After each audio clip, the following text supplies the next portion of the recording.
is be true to what you said on paper. If I lived in China or even Russia or any totalitarian country, maybe I could understand some of these illegal injunctions. Maybe I could understand the denial of certain basic First Amendment privileges because they haven't committed themselves to that over there. But somewhere I read of the freedom of assembly. Somewhere I read of the freedom of speech. Somewhere I read of the freedom of press. Somewhere I read that the greatness of America is the right to protest far right.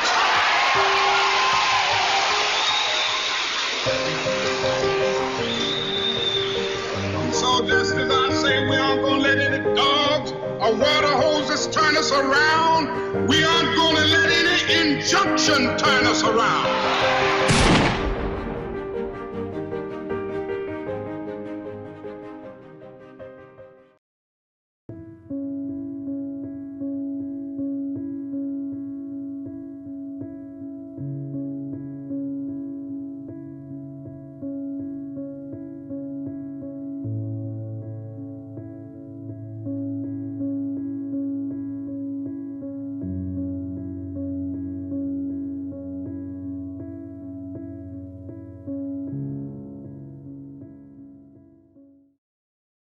So after my sophomore year, I got married, and I decided I should probably drop out of college for a while and get a job. And the minute I dropped out, I got a letter from the government taking away my student classification. And because my draft number was pretty low, 122, based on my birth date, I would be drafted. And I had no intention of going to Vietnam. In fact, I was really anti-war. So I said to Glow, I need to get back in school, and Mizzou's already started, but Lincoln University in Jefferson City, which is about 35 miles away, I should go there. After finishing high school, I went directly to Lincoln University, which was right there in my hometown, and that was the experience of my life. It was party time. And I didn't know anything about Lincoln, but I drove onto the campus, and what I noticed was the majority of students were black. And I didn't know at the time that it was the oldest black institution west of the Mississippi. I'd never been around so many black people in all my life. But then I got myself together and joined the stagecrafters, as we were called. The thing about being a stagecrafter, that title meant that you had to know every position in the theater. You could not say, well, I'm an actor, I'm not a techie. You were a stagecrafter, so you had to do all the duties. I went to the theater department and I met Dr. Thomas Pauly. So Dr. Pauly asked me some questions, and he was trying to kind of get a beat on who I was. And I said, well, I need to be in school, and I'm a theater major. And he said, and you don't have a problem being here? And I said, no, I haven't. Why would I have a problem? Being a very fair-skinned African American, sometimes I took a lot of heat. Gary took that heat off because he wasn't just fair-skinned, he was white.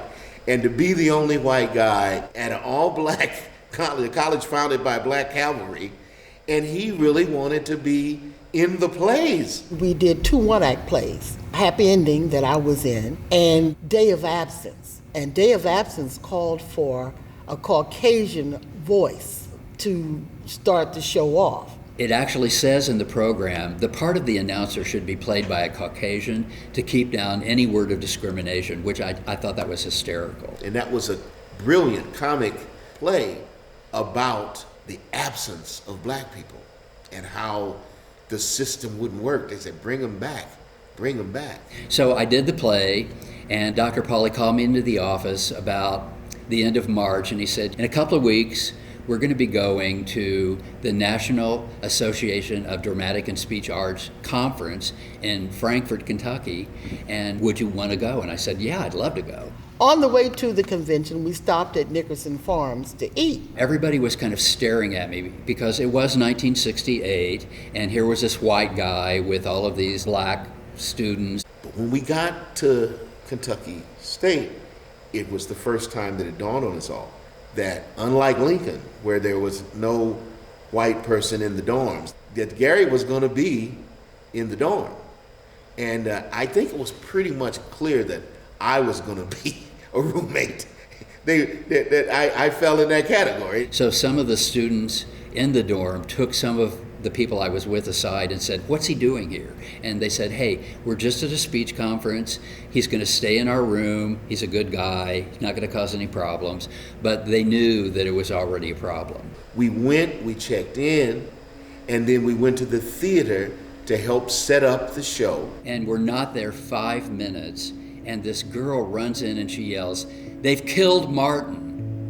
And immediately everything was silent, and then all hell broke loose. I was scared stiff. And to know that we were down south where it was definitely dangerous for us. And we had to get back to Missouri, which was several hundred miles away.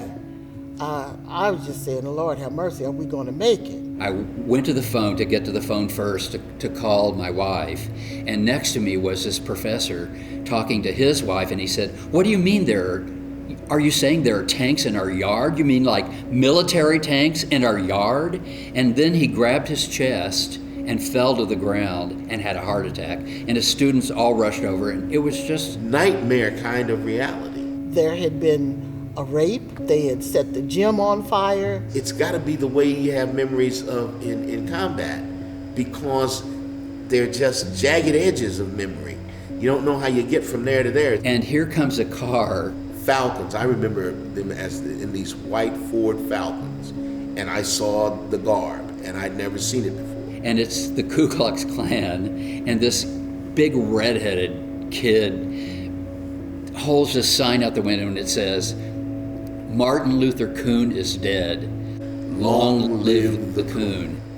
And he had just been killed. I mean, why would someone do that? Now, there were people who were angry, but Gary wanted to go after the people in the cars. So right behind that car was this other car, and I assumed that they were like members of the Black Panther Party, because there was this really tall African-American kid, and he had an afro that filled out the window, and he saw me, and he yelled at me, "Hey you, honky, you're gonna die tonight." And the kids went, "Let's get out of here." Our school, as I recall, the only school who had a white person, Gary, as a member of our group. We weren't safe as long as we were identified with trying to protect Gary, because we had indeed, in order to get back in there, we had to put him in the center of the group so that he wasn't featured. And we got in the dorm, and we got in the room, and Stephen said, "I need to get hold of Dr. Pauly." So, because we got to get out of this dorm. So he goes out, and we're trying to figure out what we're going to do. And then Stephen comes running back in. I seem to remember a bottle thrown. I don't think it was a punch, and I had some blood coming from my nose. He said, "They thought I was white. Somebody threw a bottle.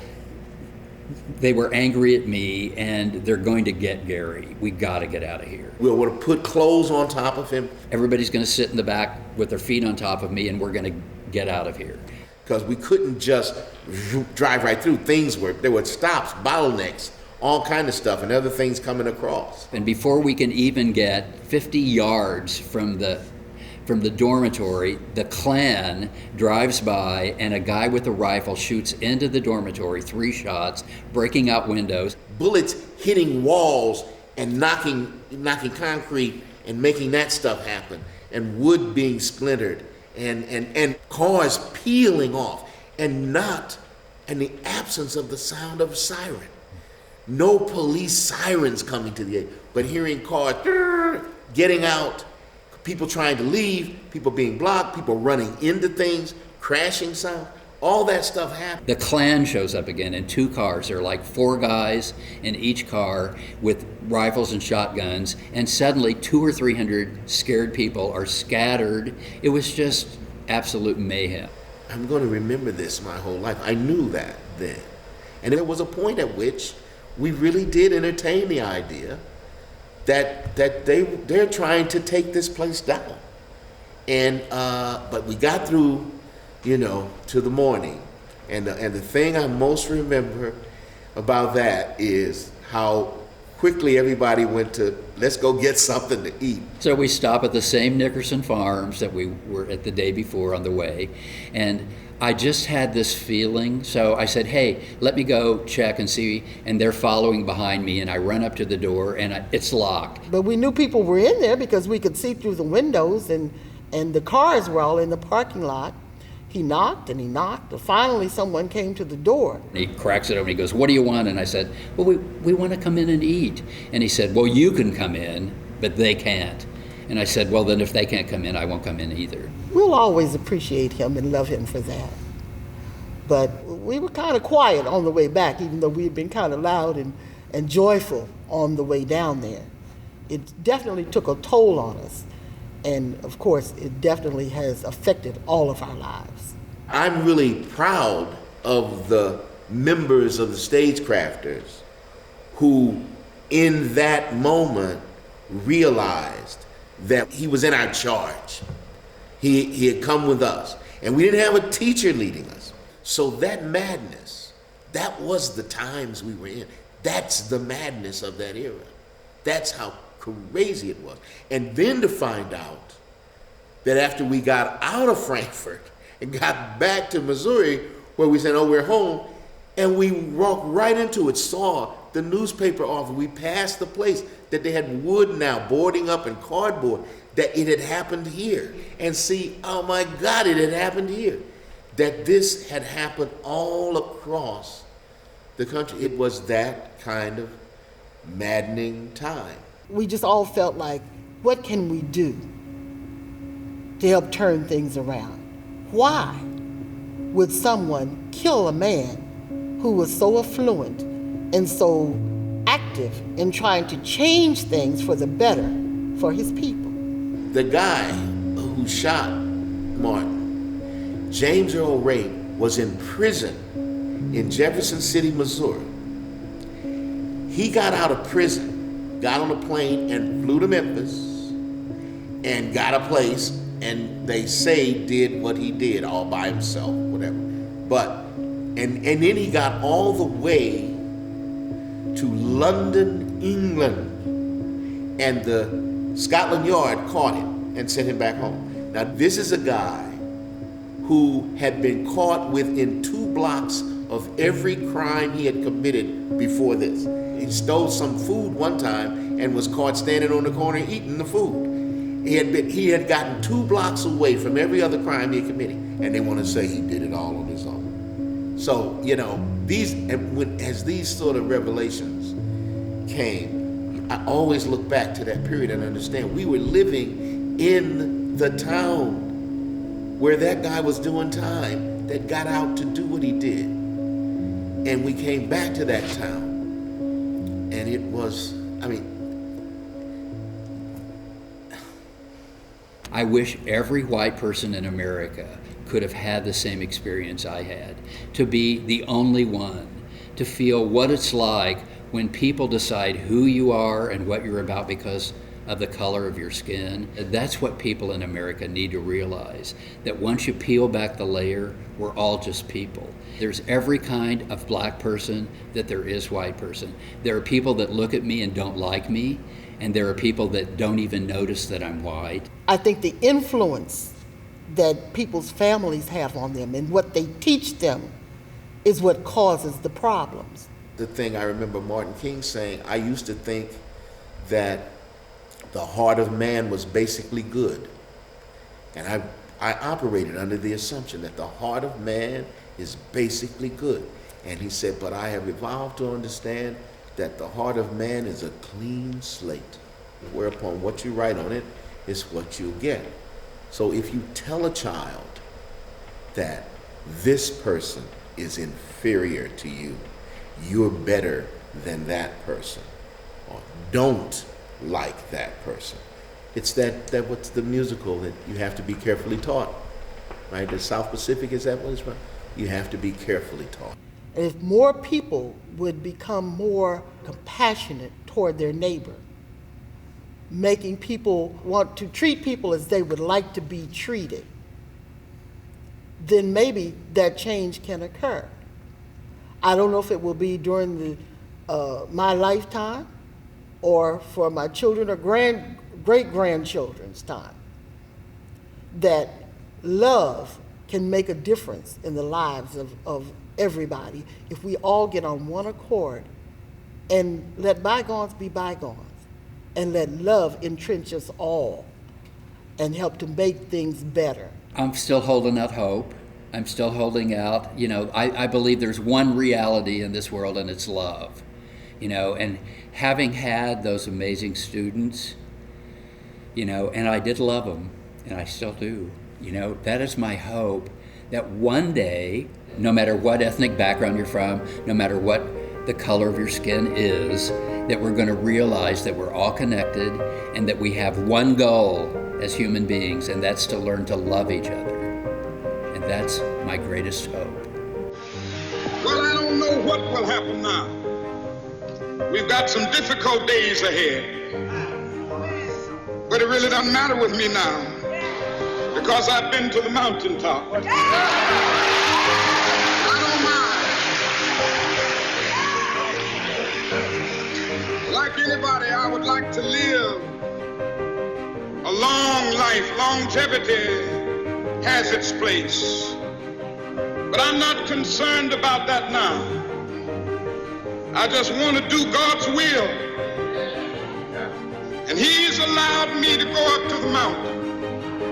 And I've looked over and I've seen the promised land. I may not get there with you, but I want you to know tonight that we as a people will get to the promised land.